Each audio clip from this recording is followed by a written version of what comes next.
Welcome to Pretty and Well, the show where we raise the collective vibe. I'm your host, Mika, and this episode is all about getting to know me. I feel like I owe those who take the time to listen to me full transparency. I'd really love to share how I ended up right here on my healing journey. But before we get into today's episode, I do want to let my listeners know that the following content discusses sensitive topics such as domestic abuse and sexual assault.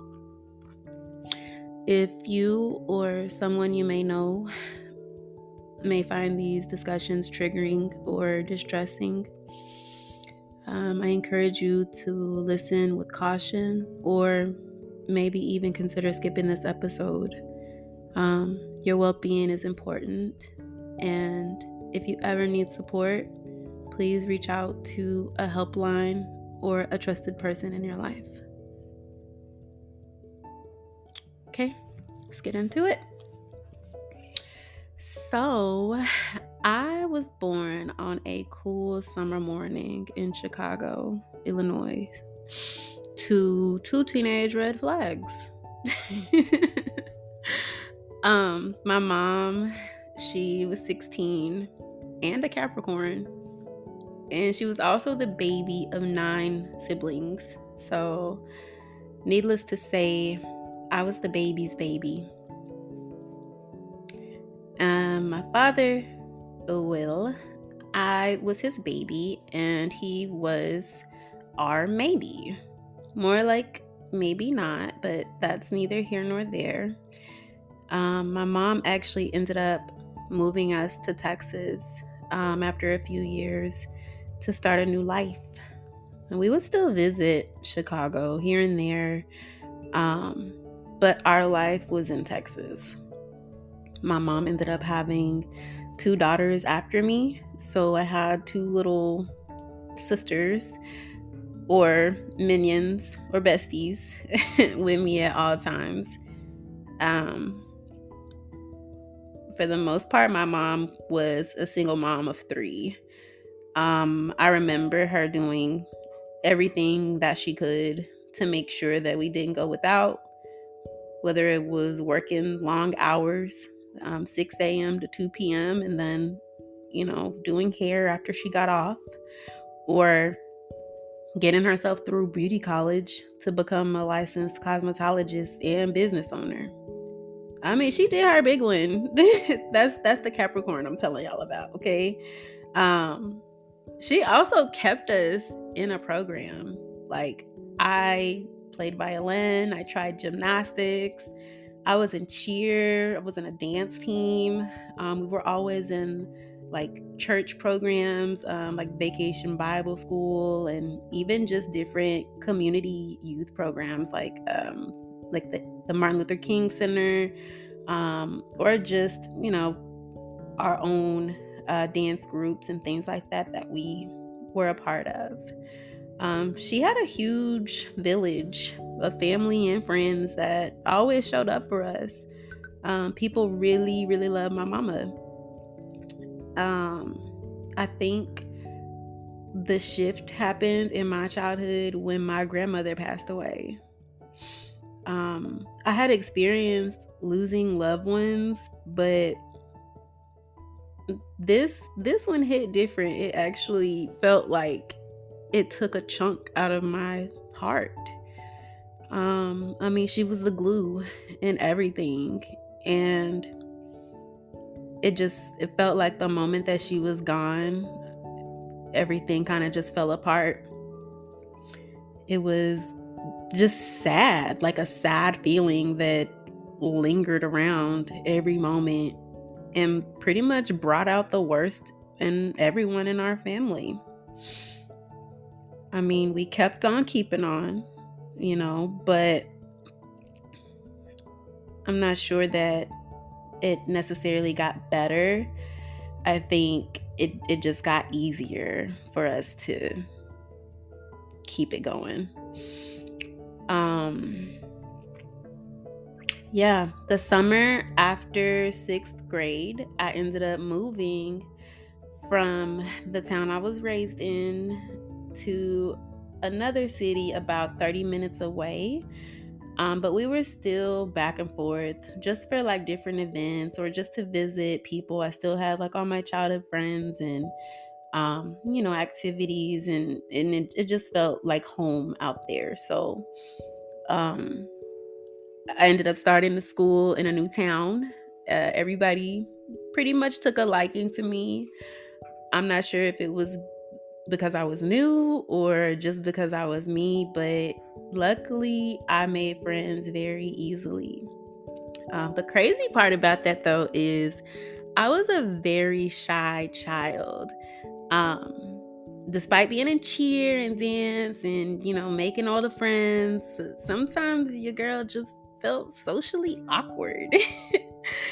But seventh through ninth grade blew by, and we ended up moving to the town in between the last two towns that I lived in. So yeah, I started high school there and finished. Well, I started 10th grade and then finished high school there. Um, and started my quote unquote adult life. Like, I was already one of those teenagers that was working and driving at 16. So, I mean, I was working. My first job was at Party City, y'all. It was during the holiday season. I was paying my little car note, child, and I just really thought I was getting to it. But after graduation, I realized real quick what the real world was. The resources that I needed for university just weren't available to me. So I spent my time working on working. I was working two jobs actually, just for the fun of it. So, um, shortly after, I ended up pregnant with my first daughter at 18. And then I was a single mom trying to navigate co parenting by the age of 20. So it was Jay and I. And when she was away, I spent my time, like most other 20-year-olds, working or partying. Um, I pretty much did this up until about 2013, when I became pregnant with my second daughter.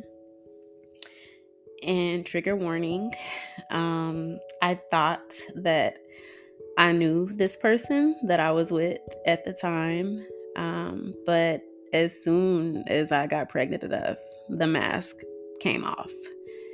Um, my life was literally a nightmare. I fought tooth and nail to get away from this person. And yeah, the relationship, unbeknownst to most, was filled with domestic abuse, sexual assault, harassment, and so much more. I know that sounds so awful, and it totally is, but this was actually the low that made me fly real high. The last night of our last fight, I literally remember praying to God. I said, if you let me out of this, I will never look back. Okay. I was bruised and confused, but somehow I ended up in therapy, group and individual. And that was kind of like the birth of the new me.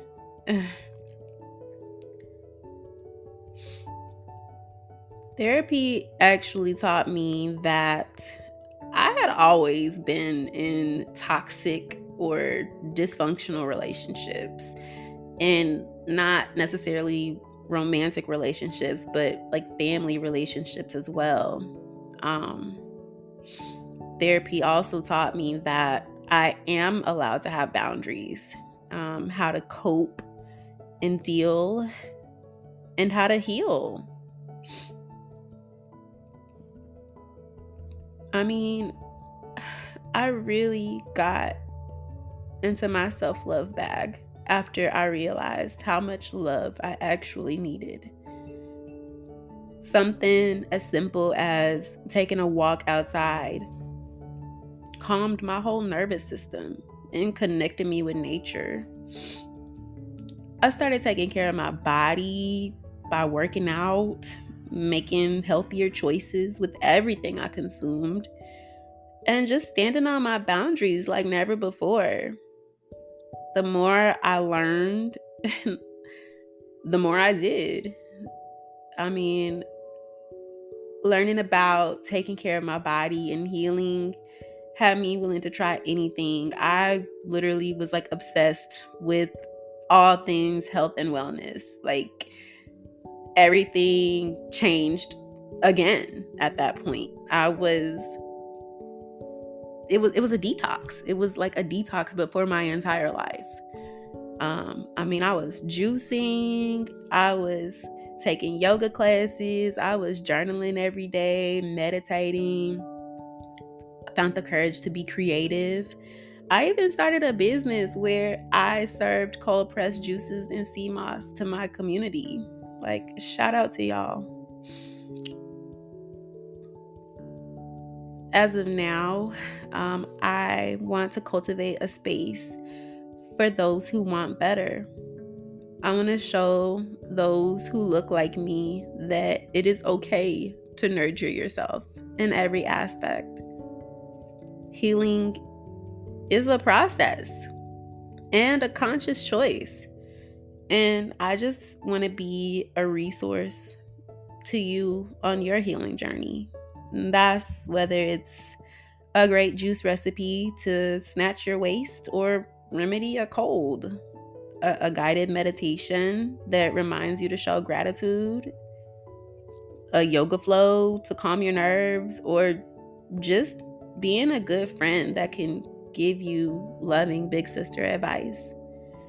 My highest contribution is to show up and share my voice so that those who resonate can find me.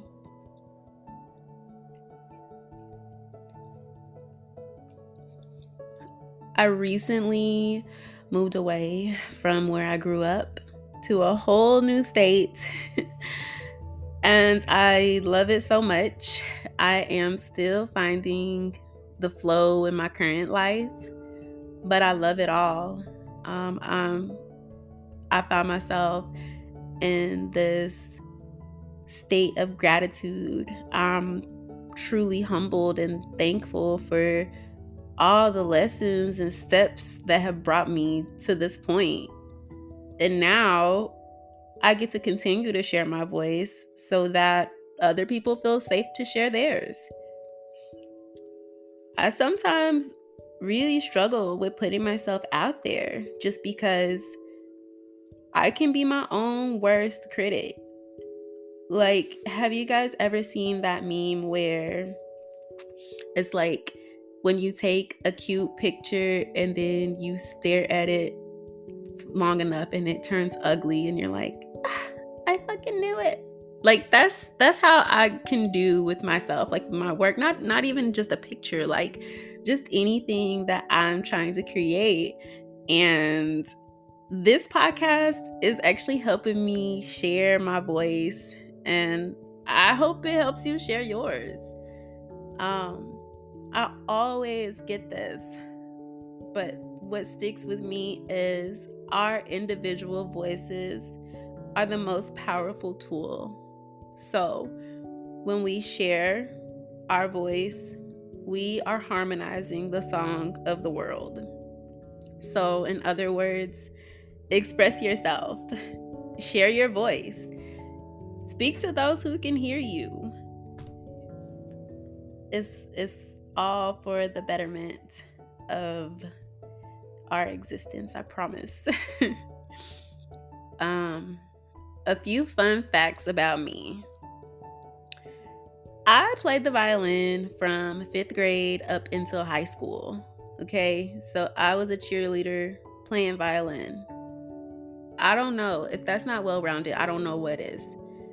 Um, Another fun fact: I am a Gemini sun, a Capricorn moon, and a Leo rising for all the astrology babes out there. So that means that I have air, earth, and fire in my big three. Again, well-rounded people. No, seriously. People will just walk up to me and feel compelled to share their entire life story with me. Like, I've been told I'm easy to talk to by several different people, different ages, and all walks of life. So, again, well-rounded. But I really do thank you all for taking the time to get to know me a little bit. I hope that this podcast episode gave you more insight to me as a person. I'm beyond grateful for the time that you shared here with me, listening to my story. And actually, if you're still here, can you please comment 3 butterfly emojis, whatever platform you're listening to me on? Comment 3 butterfly emojis along with any questions that you have for me or any feelings that might have came up for you during this episode. Thank you so much for listening. Please like, comment, share if you care. And tune in next Wednesday where we will be discussing creating healthy boundaries, because baddies have boundaries, okay? Thank you all for tuning in to Pretty and Well. Talk to you next time.